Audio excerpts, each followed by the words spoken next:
But she, in addition to being the CEO and founder of Everyone Is Gay, she's also on a little podcast maybe you guys know about. It's called To Ellen Back, where her and her, she's laughing because I do love it so much, where her and her co-host go through every single episode of the L Word, and they hate love it throughout the whole thing, and it's the most cathartic thing that I've ever heard. So I'm going to hand it over to Kristin now. Thank you so much again. I think, yeah, look, I'm magic. I don't even have to hold a mic. Hi, everybody. Hi. Thanks for being here, and thanks for having me and us. It's just our power, you know. You get enough queer people in a space. My name is Kristin Russo. Thank you, Jess, for the introduction. I'm so excited to be here with these three wonderful people. I'm going to actually start with having you introduce yourselves because I really want to center the three of you, and then I'll talk a little bit about my work, and we'll dig in. So, yeah, Hannah, would you like to start? Hi, everybody. My name is Hannah Wolf. I work at Spotify, and so what I primarily do there is campus recruiting, so in charge of all things early pipeline development and student-related for our internship programs and other diversity programs as well. I also co-lead our LGBTQIA+ ERG, employee resource group called Spectrum. Super excited to be here. So I'm Christina Villarini. Good morning to all of you. Thanks for coming out. It's early. I work for Lambda Legal. I'm our digital director, and Lambda is the oldest, largest national nonprofit dedicated to the full equality of LGBTQ people and everyone living with HIV. I'm Kelly Fitzpatrick. As Jess mentioned, I'm owner and founder of Bloom Park Kitchen. We're a fast casual restaurant located on Pine Street, just east or southeast of here. We opened 8 months ago, so if you haven't come. And yeah, I'm excited to be here. How much is it? Is it? Is anyone doing anything wrong? You're okay? Okay. Just want to make sure that I'm not. So many emails were sent, just wear, pants or something we can clip a mic to, and I showed up in, the flowiest thing that I could possibly find. Oh, right. So I want to make sure it's not my fault. So I'm Kristin. As you heard, I do a podcast about the L Word. I also do a podcast about Buffy the Vampire Slayer. So if you need queer podcasting, I'm your girl. And I've worked with LGBTQ communities for the last decade through Everyone Is Gay. I also run a site for parents whose kids have just come out to them called My Kid Is Gay. And I wrote a book called This Is a Book for Parents of Gay Kids. Pretty direct with my title. So yeah, and I'm really excited to be here. I know statistics aren't always the most exciting place to start, but I think to contextualize the story that Jess told and really why we're all here, it's kind of important to know where we're at. And so there's some statistics. These are taken from a survey or a variety of surveys done by Catalyst. Which are all about the workplace. Right now, in 2019, there's no state-level protection for sexual orientation in 28 of the 50 states. So that means if you're lesbian, gay, bisexual, you can be fired for that reason. There's no state-level gender identity protection in 30 of the 50 US states. So you can be fired in those 30 states for being trans. A fifth of LGBTQ Americans have experienced discrimination based on their sexual orientation or their gender identity when applying for jobs. And LGBTQ people of color are more likely to experience this type of discrimination than white LGBTQ people, 32% for LGBTQ people of color versus 13% LGBTQ people who are white. There's a lot of other statistics here. I'm not going to go through all of them, but I do think just to connect again to Jess's story, offensive jokes based on sexual orientation or gender identity are a form of harassment, and nearly 2/3, so 62% of LGBT employees heard lesbian and gay jokes at work, 43% heard bisexual jokes, and 40% heard transgender jokes. I'm actually personally curious about the difference between the bisexual joke and the lesbian joke. I want to know how we differentiate between those. That's a lot of people who are going into the workplace, and some of whom are feeling physically unsafe, and many of us who are going into spaces where there are these smaller microaggressions that happen all the time that we don't know how to name that are affecting our day-to-day experience. And so that's why we're here today. I'm really excited to hear from all three of you because I think you occupy such different spaces in such different ways. So Since you've introduced yourselves, I think a good place to start would be sort of how you bring your identity to your current job, right? How did you start as I mean, you work at Lambda, so that's Yeah. But yeah, do you want to start, I Kristina? wonder what the statistics would be at Lambda for like the straight people who get Joe filmed. Straight, yeah. It's the same They percentage. just feel personally attacked when they come to the game offer.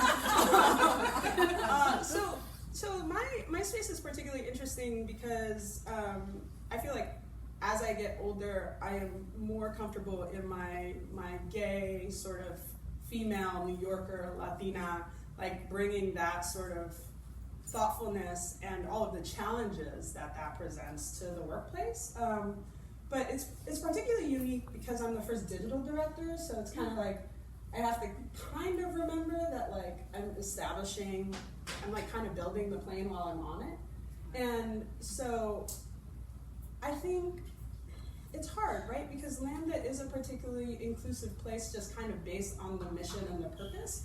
But as an LGBTQ sort of employer and a place that cares about the mission and the values of the community and is trying to serve a particularly marginalized community, I think we personally have a lot to do, right? Like the bar should be even higher for us because we understand and sue people for the things that they do wrong to LGBTQ people, to people living with HIV, to non-conforming folks. Like, so the bar should be even higher. We have to show up in a way that we become the models of other places because it has to be possible, right? So for me, I live in a lot of like intersections, but I also have an all-female team.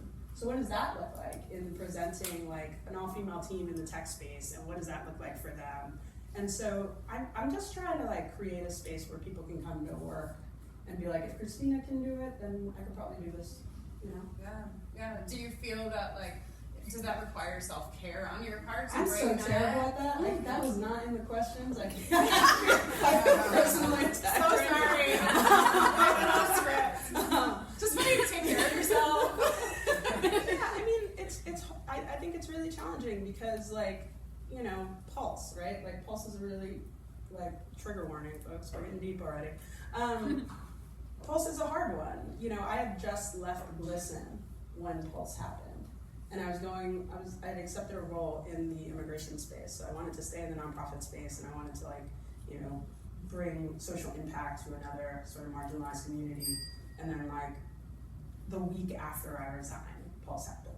And so how do I sort of live with that as a queer person, as a Latina, as somebody who's gone out to dance, as somebody who has, you know, who it could have been me in any place, and I like really struggle with it. Struggle with the self-care piece. I struggle with how much of myself to bring because it's so deeply painful at times to know that I, even in my position as a marginalized person, like still have a lot more privilege than many people, including my coworkers and my colleagues and people I respect who are dealing with completely different challenges in the way that they're able to move through the world. So.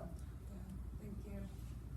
Hannah, what about you? You said you've been at Spotify for 3 years. Yeah. So how did you show up in that space, and how do you show up in that space? Yeah, so I mean, being in the tech industry, definitely, you know, there are open doors and there's still challenges, right, related to coming to work and being your full self. Fortunately, at Spotify, you know, we fully embrace people for who they are, which is really great.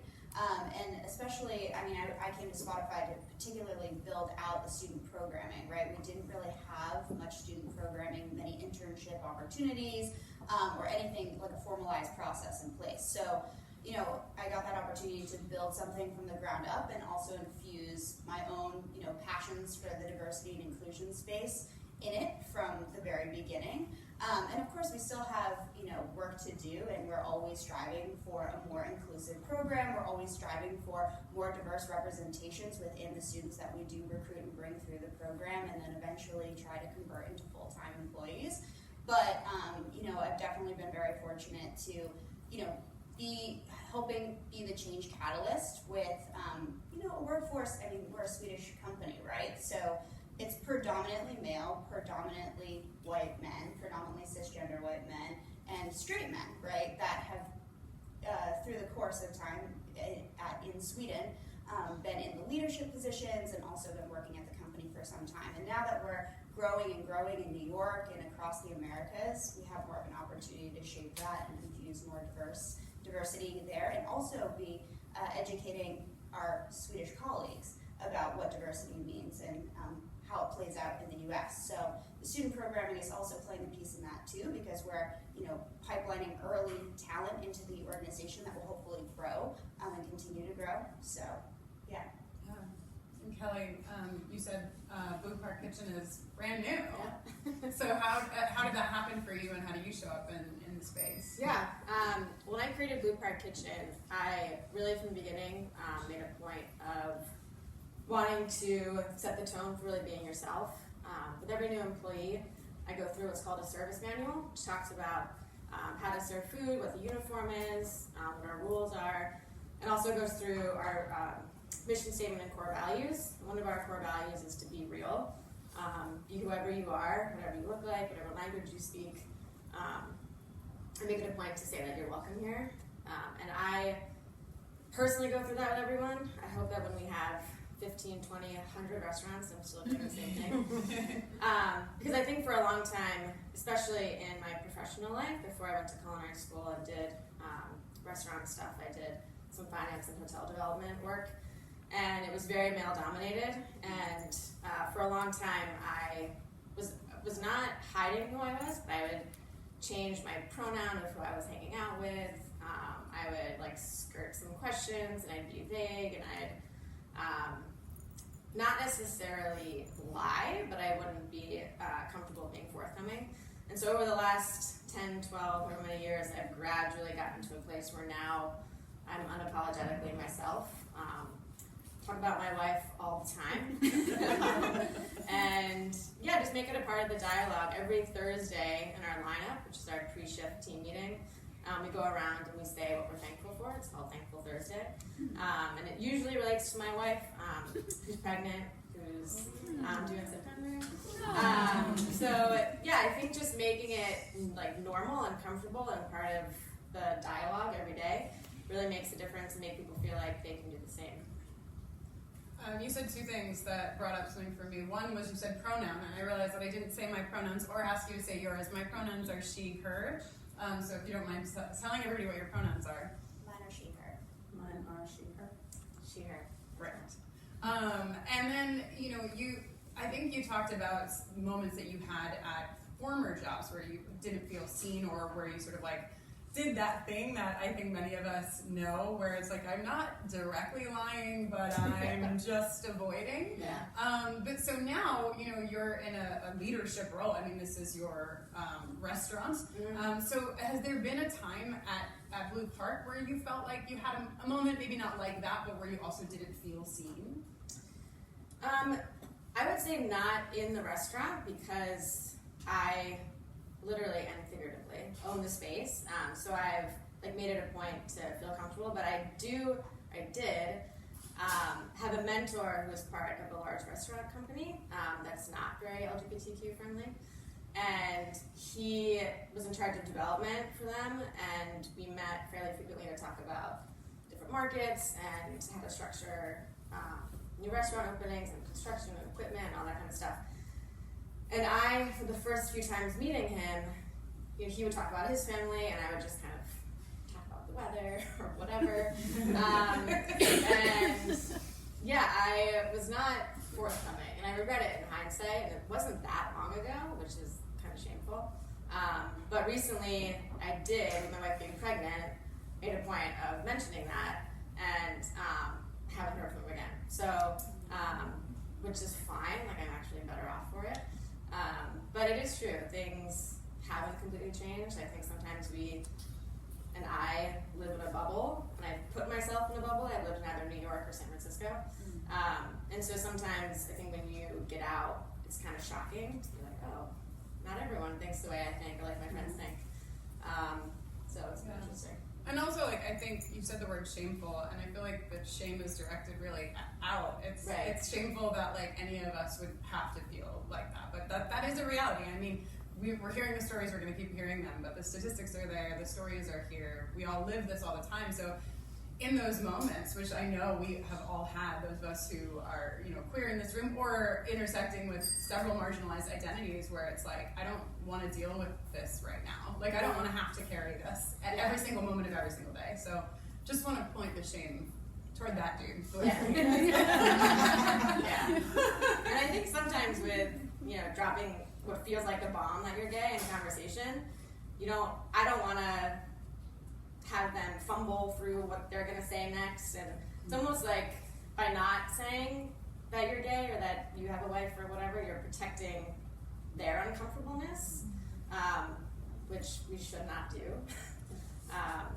It's so insidious how that works too, because it's like you kind of have to keep outing yourself in every space you're in and having to determine whether or not, like, is this the moment that I want to out myself? Okay. And then like these like considerable calisthenics that you have to do of like, is this person interested in me because of like my talent or my skill set or my presentation, if that's a particularly feminine presentation or a different sort of mass presentation or any sort of androgyny that you bring into your space, like just constantly thinking about how you want to like move through a space is in no way authentic, right? Like just the fact that you have to do it means you can't show up as yourself. And the fact that we already expect female identified bodies or female identified people to hold that, but we just like, that's the particularly like difficult and sort of shameful part of it, that we kind of haven't quite cracked that there's this expectation that you do this emotional labor and that it makes everybody else better. Right. Yeah. Or more comfortable. Totally. Yeah. Totally. Absolutely. I recommend, if you don't want to have to come out all the time, you just name your organization Everyone is Gay. Just takes it right off the table. We were joking earlier that in like 5 years, Kristin's just going to change everything to "See, I told you so." Told you. 2010. It's been 9 years, and like it's increasingly true. Christina, can you talk a little bit about working at Lambda and if there's been a moment there in that space? Because you did such a good job of illustrating, like, so we know what's up in so many levels. We do this work, but have there been moments at Lambda where you felt not seen? Yes, and in that way, I also want to like center my privilege as like a director there, who every day I try and show up and like model what I think management should be doing and how we should support each other in like very difficult work and very difficult spaces. I'm so like, it's a juxtaposition every day, because I feel like the organization itself like is so big and gay and so like revered in this space, but it's also like I feel less seen as a woman at Lambda than I do as a gay person who comes up to this work. And I think that's Lambda's fault, that's the world's fault, that's the movement's fault, that's, it's like, we are operating in the world that we live in, and like, Lambda right now is going through this really interesting process of finding its next sort of CEO. And there's a part of me that like, we can curse, right? Because like, I mean, I'm getting after yes, it if now. I'm in charge, we are cursing. You're in charge. Jess is asleep, so.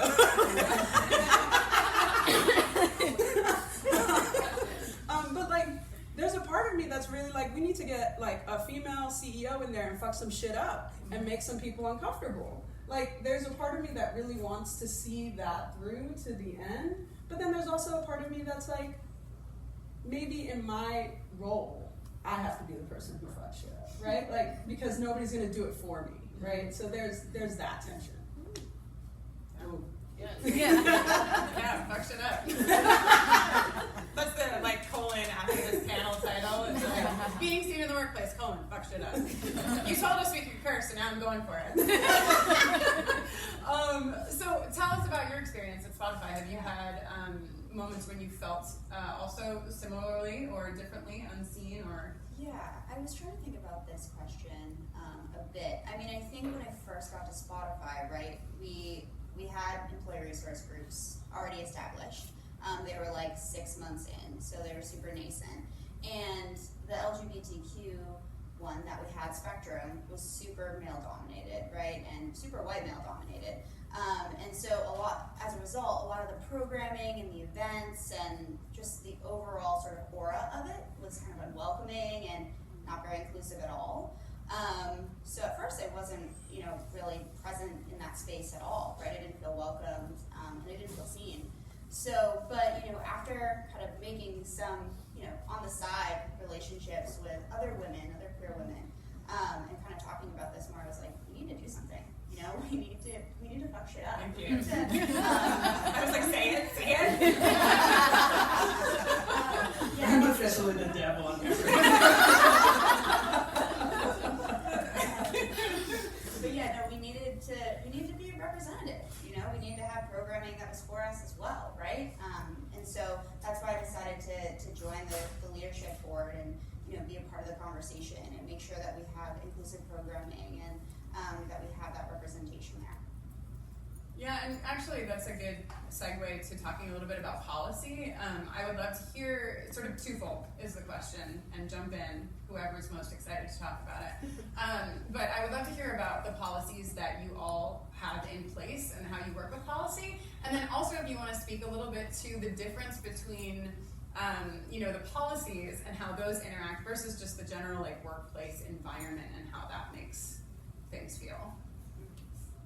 Christina, you are smiling and smiling. I've been thinking about this question a bit.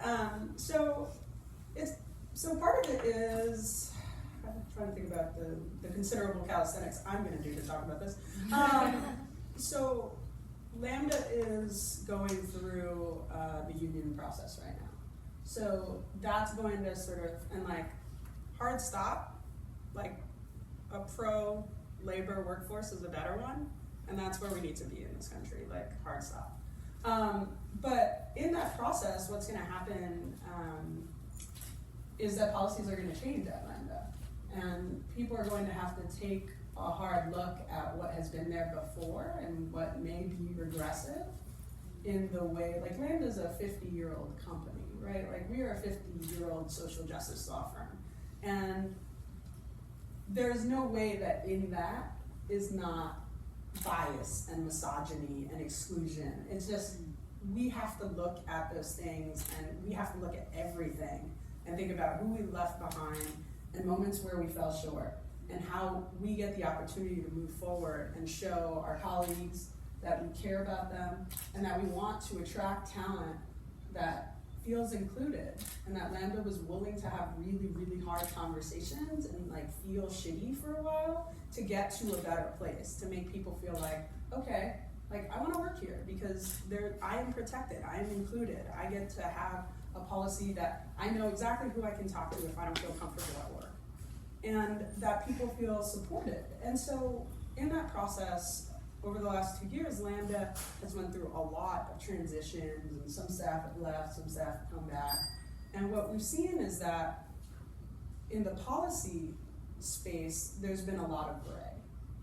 Because institutional history goes, and nobody knows, and then you go to a 2012 handbook that hasn't been updated because nobody knows the answer to a question. And essentially, you're talking about something that completely leaves people behind over the course of a 7-year document. And it's not good policy. It's not good policy because you never actually had to apply it.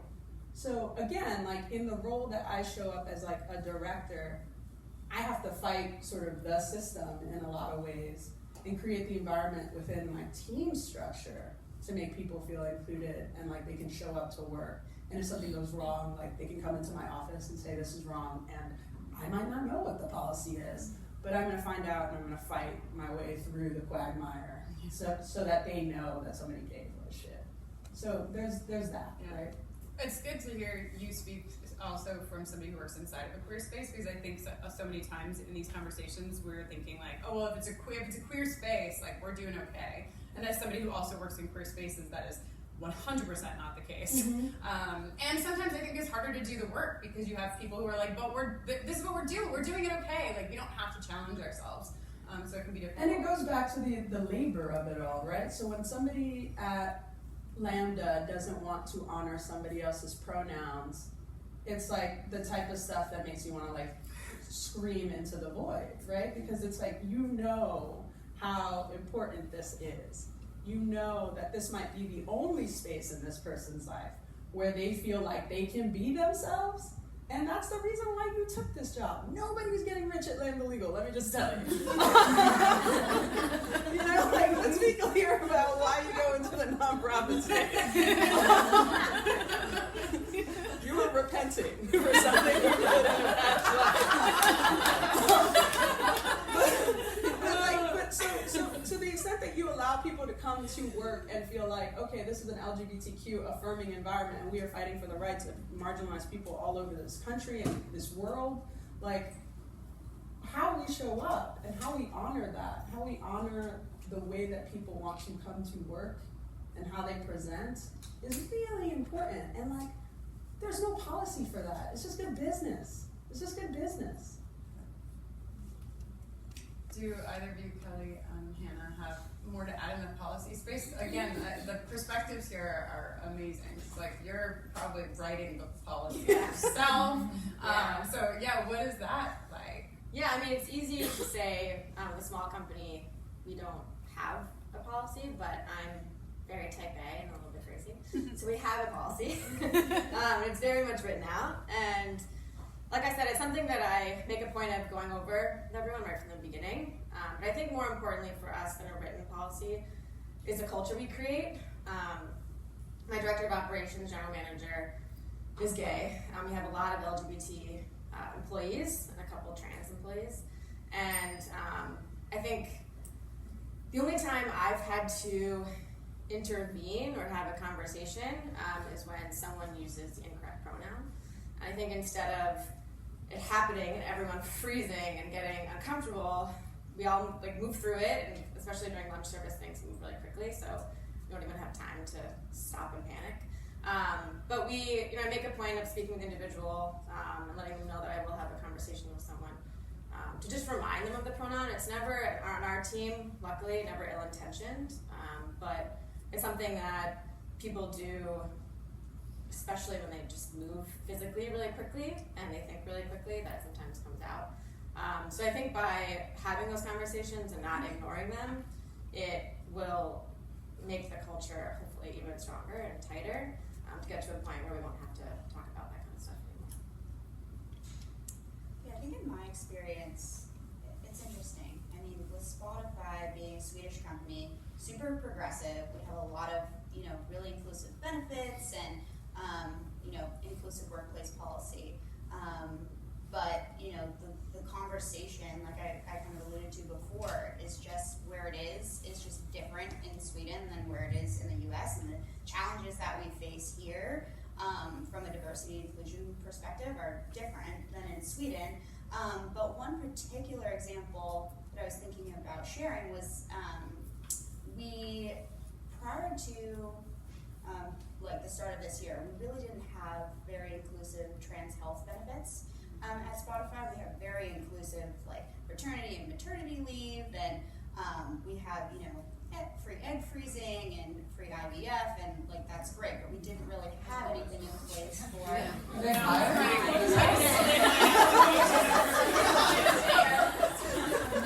just move the Spotify up.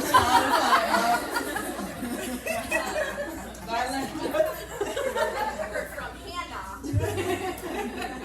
I need a business card. But yeah, so we do have these really awesome benefits, right? But we didn't have something that was super inclusive towards trans employees. And so actually this whole conversation was brought up through Spectrum, our LGBTQIA plus employee resource group. And we have 2 trans-identifying members in the US on the leadership board. And so we sort of banded together to talk to HR. And of course, I'm a member of HR, but I don't work on the benefits side of the house, but I could help sort of navigate the conversation to make sure that we were getting to the right people and our presentation was making the right perspectives. And so we ended up instituting this great policy, and now we have it in the US, and we're working on it in Sweden, as you know, like the laws and sort of the navigation space of the insurance industry and everything there is very different. But so once we implemented it, we also moved into our new space. We now are at 4 World Trade over there, and we, of course, brand new building, and we have gender neutral bathrooms as well as single sex bathrooms as well. And through Spectrum, we wanted to create signage with the single sex bathroom saying, hey, feel free to choose whichever bathroom you feel most comfortable with. And by the way, we have gender neutral bathrooms, and this is how to find them. And so our workplace services team, we were talking to them about putting the signs on the bathrooms, and they came up with a cute idea that was like song lyric related, to put like a song lyric that was like, follow your arrow to whatever bathroom. And it felt to the trans employees, especially the ones in Spectrum, they were saying that language feels a little light for something that's super, it's super important and actually kind of a scary thing. And so, so the hearts are in the right place at Spotify, but sometimes the execution isn't always there. Don't have a super representative team within the global workplace services team. So, we had to reapproach that conversation and say, thank you for, implementing the signs and taking, this to heart, but at the same time, the language, the execution wasn't quite, there for us. So they ended up changing the signs, which is great. But that was just an example of sort of where we are in this journey, right? It's just a lot of back and forth conversations and making sure we get it right. Well, and I think probably one of the most important pieces of that story is the fact that you had people in leadership positions who were trans, who could speak to the experience of bathrooms, which I think is just so important across the board, that if we're implementing policy or creating culture or what have you, that we're not saying like, I think I know what trans people want, or like, I think I know what queer people want, or I think I know what POC want. Like, Right. if I don't know, I this is a panel and a discussion, but now I'm like, listen. But I just feel like, in these spaces, it's important that if you don't have those people in your leadership, that like A, get them, but also B, hire them / us, like hire people who can help you look at those policies and look at those company cultures. So I want to pivot us back into the personal, or maybe not, maybe you have a business related story about it, but the flip side of visibility, right? It's like now, so you're visible at your place of employment, people know who you are, you're out. How do you navigate then like tokenism, right? That not like, talk to like that's the queer person, talk to her, or what have you. Have you had experiences like that of being singled out? And if so, how do you deal with it? Well, I'm trying to think. I mean, I laugh because the biggest example of this for me would be my recent involvement with LMHQ, which is awesome. I've spoken on a lot of LGBTQ panels, which has been great. But this is kind of new for me, I would say. I've been out for like 10 years or so, but haven't been like proudly out, owning my own business. So I can't speak to this that much, but. Yeah, I mean, it's like, I can't speak for all Puerto Ricans. I can only speak for me. It's like, it's sort of that, right? Like, it's like, I can't speak for every, like, gay female who grew up in New York, right? But I think part of what's important is, like, I'm constantly navigating, like, do I want to be the person who gets to create some sort of pathway for whoever is watching, because somebody's always watching and people always know, and I just think what I'm kind of slowly absorbing is that Lambda is a big stage, and this fight is a very important fight, and this climate right now is very hostile towards LGBTQ people, towards people of color, towards women, so like how I show up and represent is important, and I think also like how comfortable you feel in your identity is also a big part of this, right? So like with being a part of any marginalized community, I think that there's a particular like vulnerability in how you show up. And then there's just the fear that it can always be taken away from you, that it's also fragile and it could be gone tomorrow. And so in that way, I think I'm always kind of navigating like what is the right thing to do in individual moments where I can course correct or I can honor, like we work with a lot of vendors.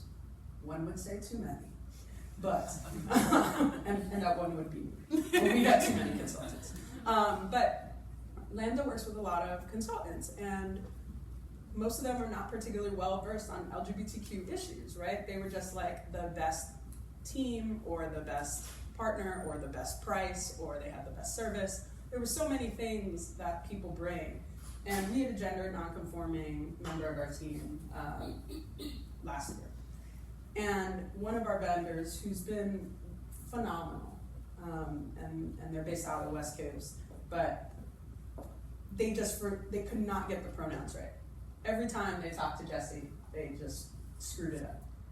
And it was this constant, like, how do I show up for Jessie? How do I respect the vendors who are trying their best but keep getting it wrong? Who are straight, white, cis dudes who've never had to use they, them pronouns and are like just trying their best. And Jessie is a little more mass presenting, and it's very complicated because they're trying to like create this culture where they think they're being inclusive because they're like, Jessie's one of us, right? Jessie presents like me. Jessie's white and blonde, and they look like me.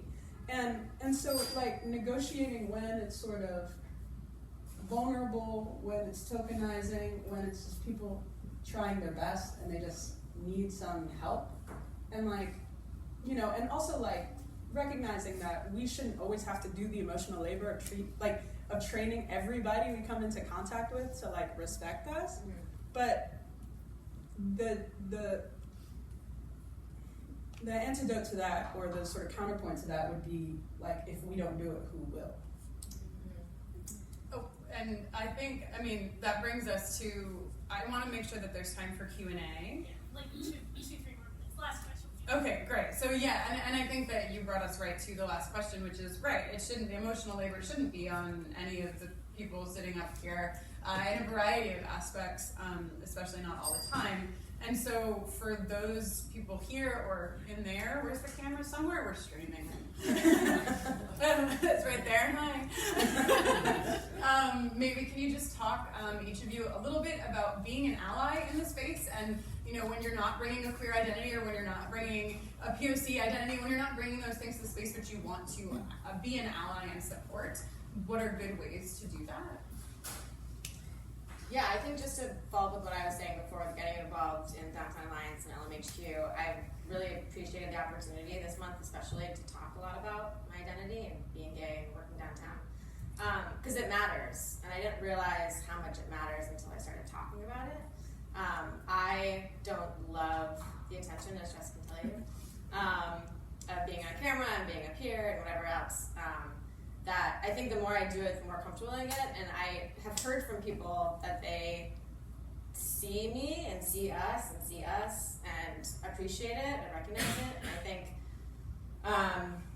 it matters, especially for people who might be, I don't use the word behind, but at a different place in their journey. Seeing people who are out and who are married and who are living where they live and have the life that they have, and own a business and have a good job, and all these things that maybe they didn't realize they could have. That I forget the original question. Being an ally. Being an ally, yeah. So I think it's just important for all of us to keep that conversation going and to not switch pronouns, as long as you feel safe and comfortable. To be yourself, to encourage people asking you questions. I think one of the things with being an ally that's really important is don't shy away from asking about someone's weekend. Ask who they were with, as long as they feel comfortable telling you. Dig into their life a little bit, because I think sometimes when we're uncomfortable, we just change the subject or don't get to know someone as deeply. That keep that conversation going and just continue to get to know each other, because it matters. Yeah, so I decided that I'm gonna like throw away like ally and like activist this year. Like I'm done with it. Like we need to have like co-conspirators, like getaway drivers. We need to have engaged citizens. Like we just need to like, even the terminology around that is so soft. You know, like we need people to like step up and like support communities that they know are hurting, to be good like neighbors and friends and sisters and brothers and people. Just like show up, like it matters. It matters. Like ally is soft and it can go. Ally is canceled. Okay. Right here. Ally's out.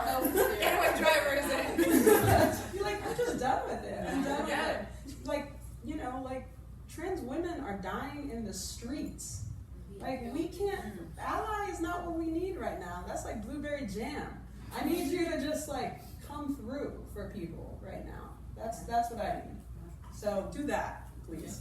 I think also just an acknowledgement that these topics are difficult, right? Mm-hmm. They're tough no matter which way you point them. And inevitably, as an ally or a co-conspirator or a getaway driver or And whatever like, you I'm a want to New call Yorker, it. so I can't even drive.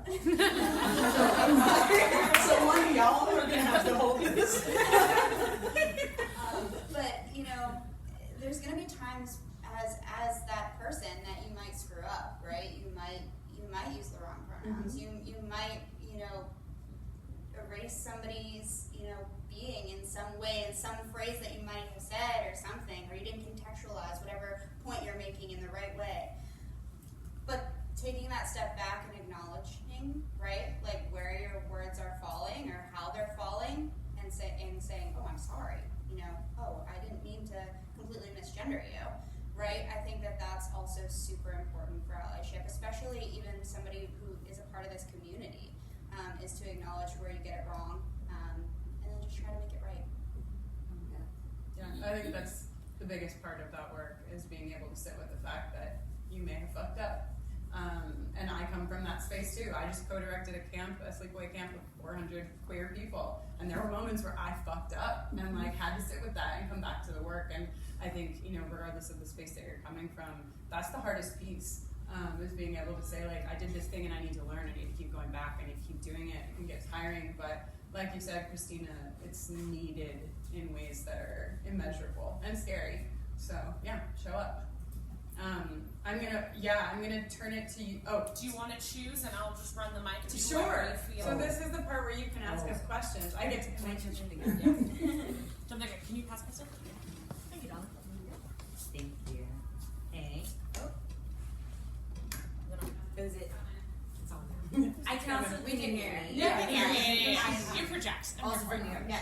So I'm a co-conspirator in training, and I'm developing a diversity inclusivity program at work. Yep. So my question is, if you have any advice on creating an inclusive workplace, coming from a place where it's everyone's cisgendered straight, and that's global. Because what we can train in New York City looks very different from our teams in Marrakesh or Dubai or in Moscow or places in Asia. So we're trying to navigate how to take steps to make it a safe place, but dealing with all of the different cultural I have a starting question points. for you. Yeah. Are you doing this alone, or are At you the doing moment. this? So I would say you need to have co-conspirators. Yeah, yeah. You need to have people that you can talk to, who can support you and can say, you know what? Like in Marrakesh, I had a terrible brunch with so-and-so. Maybe I don't want to say so-and-so. With Sam. Sam was terrible. And like, here's a way that this could go better. And like, here's what I'd like to see. You could do like an anonymous survey. Like you could do a survey monkey where nobody has to submit their name. There's a lot of different ways, but you can't do that alone. Because also you could become the fall guy. Because when the pronouns are wrong or the first version somebody doesn't feel seen in that document, you're the person who's like kind of erased them. Okay. I mean, so Spotify, as I said, you know, we're trying to make strides towards being a more diverse workplace. We're not not there yet, right? As far as like racial breakdown and any other type of, diverse identity. But so what we did this year, every year we have a diversity and inclusion summit run by our diversity and belonging team. And this year's theme was focused on allyship, right? So each person that wanted to apply to come to the summit, they had to apply with an ally, so it's bring one, be one. And so it was a lot of allyship training, and I know we're throwing that out the window now. Yeah, I was gonna say, you're gonna have to change the name. But, I think it went over pretty well because you're getting people who are not traditionally, diverse in the room as well, and kind of training them up, right? Or having that conversation with them. They're opting in to be there as well, so I think that that's also a very important part. You're not forcing them to be in the room, but doing something along those lines, I think, could help you a little bit. Thank you. Do we have other questions? Oh, no. So, yeah, I mean, one thing that, can everyone hear me? Awesome. Oh, She doesn't do that. assistance. She doesn't do Well, that. so one thing I've kind of heard Kristina say, and I think everyone has kind of skirted this issue a little bit and talked about it, is the idea of intersectionality and how our different identities and privileges and oppressions sort of intertwine. In terms of that kind of like emotional labor, how do you as individuals sort of like balance this need to be the people who like educate, but then also being people who are also people who have to go home at the end of the day and not bring this home with you? I bring it home with me. I'm sorry.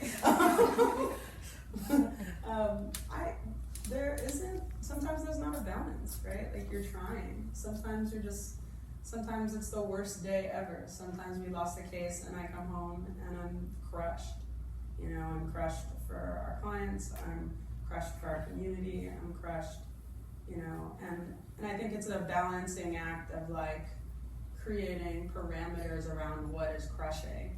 And like that's like your own work. You have to do that like in yourself, is determining like, we got a tweet wrong versus like somebody couldn't access the website versus somebody couldn't donate versus like an email had a typo. Like you kind of end up in a situation where you're starting to figure out that like in the grand scheme of things, it's not the worst thing in the world, but the work is so important and you need it to be perfect, and that's your own stuff. So, I mean, like, I drink a lot.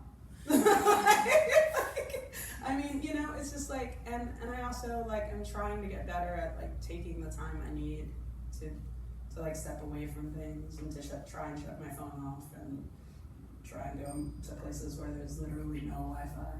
Yeah. And that's just it. It's an act every time. It's new every time.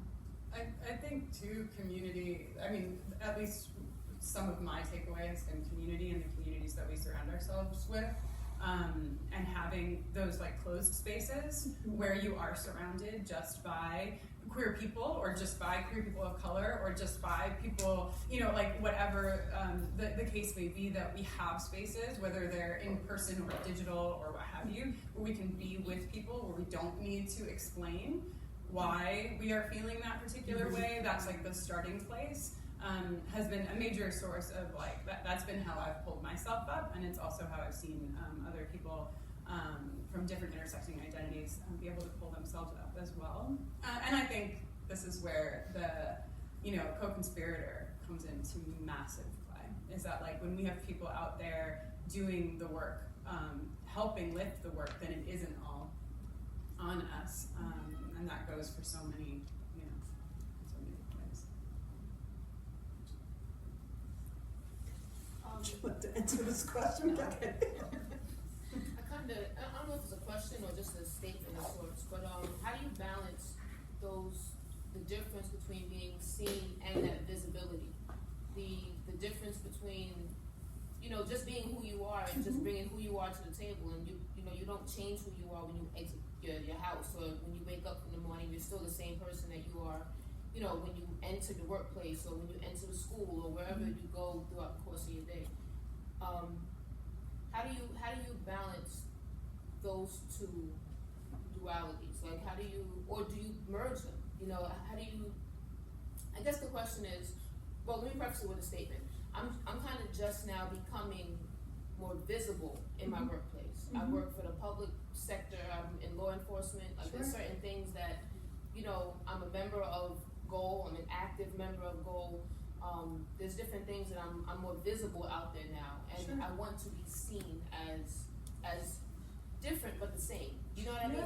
So that balance. Well, you also have something to lose, right? Like you have things that you care about. Absolutely, and caring about them as a high schooler, caring about them as a 20-something is different than caring about them in the workplace and implementing these inclusive and diversity, you know, kind of different things in your workplace for everybody else to be seen and everybody else to be visible at the same time, and being more active and not just, you know, walking your walk and just being like, okay, it's me, but it's everybody. You know what I mean? There's other people that don't have that voice, and how do you speak up for them without losing yourself and without losing your friends who aren't necessarily co-conspirators or getaway drivers or, you know what I mean, the henchmen with you. Like, you know, how do you balance all of that while still maintaining your autonomy and being, okay, I'm still whatever your first name is. You know, I'm still that person that you know me to be, but I'm gonna jump off the soapbox real quick. You know what I mean? Like, it's just not. How do you balance all of that? I mean, it's hard, right? Because I feel like you're always kind of walking a tightrope, and you want to be careful also not to put yourself in a space where you're like code switching too, right? Like where I can only be this person in this space, and I can only be this person in this space, and then that becomes so difficult to maintain. You're definitely not going to be successful in like bringing your authentic self anywhere if you're like shattered glass, right? So I think part of it is going to be you have to build out that community of maybe it's new people that more closely reflect, to Kristin's point, that closely reflect kind of where you want to go. Maybe it's a queer mentor, or maybe it's an out sort of person that you've seen sort of walk their talk, who can help you take like baby steps. Because you also have to be comfortable in like who you are right now may not be who you are 2 years from now. So like anchoring down and saying this is who I am doesn't create the space for you to change and figure out who you want to be 2 years from now. So it's also really, really hard to be the example. Like it's really hard to be the first anything.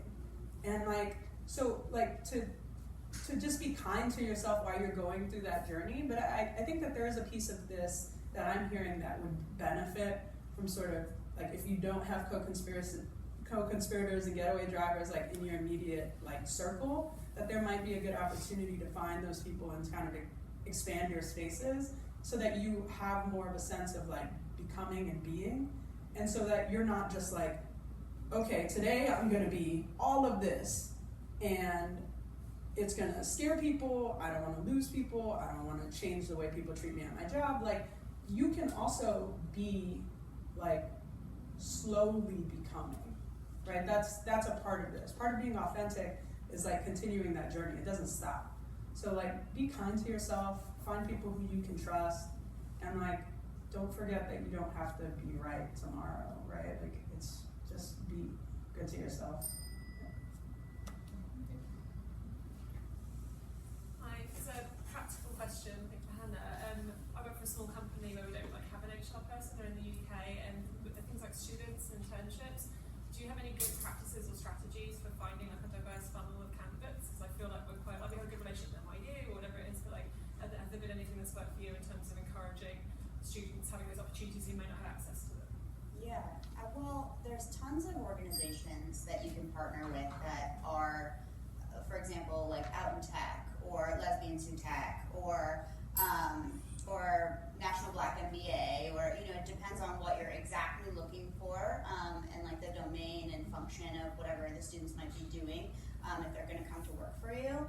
But so I would definitely partner with those types of organizations so that you're getting a wide range of different school representations and a diverse set of backgrounds as well. Also partnering with schools themselves is great too, right? So of course I always like to partner with affinity groups within schools, right? The student organizations themselves, I like to go right to the students. And so I, you know, partner with, you know, Out in STEM, or like whatever the Gay Straight Alliance is, or you know, NSBE, SHEP, any of these like types of technical organizations that have a racial component to them. So that would be my best advice. We'll trouble you for a list afterwards. Yeah. So how are we? If we have one more question, then. So would you like me to talk about the campaign, or do you want to talk about the campaign? I'm happy to. Take it. Yeah, I have my notes. You have your, I'm a professional. Okay, so there is a campaign being run by LMHQ connected to this, and this is how you enter the winner, or there's 4 winners. No, one winner with 4 of their friends chosen from this campaign will be walking in the Pride March on June 30th. So here's how you enter. You follow Downtown NYC, spelled as you would think, Downtown NYC, on Instagram. Is it just Instagram? It is, right? Yeah. You post a video telling them what being seen means to you by completing the statement, #IFeelSeenWhen. You enter as many times as you like, so you have till June 17th. You can post 4 times a day. I mean, just, your whole Instagram, go crazy. And then Downtown NYC is going to share some of their favorite on Instagram stories and select one winner on the 18th to receive 5 tickets to go to the march, to march in the march. Speaking of the march, I also would love to take a second to bring some visibility to the Queer Liberation March, which is happening downtown on Sunday the 30th, which is also super rad and is bringing some visibility back to the roots of Pride, which of course 50 years ago was a riot. So check them out as well. And thank you for having us here. And thank you so much to our incredible panelists. Thank you. Happy Pride.